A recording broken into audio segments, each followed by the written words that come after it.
sira na ng pinto dahil nakapadlock lahat ng mga pinto namin sa gabi.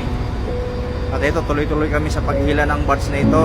Dadali namin ito, ihatid namin dito sa may Kenya, Mombasa. At ngayon nga ay nasa level 3 na kami, security. Dahil nandirito na kami sa may tapat ng ng Somalia. Ayan o, nakapadlock yan. Dito, ganun doon sa kabila. Mga nakapadlock yan. Oh.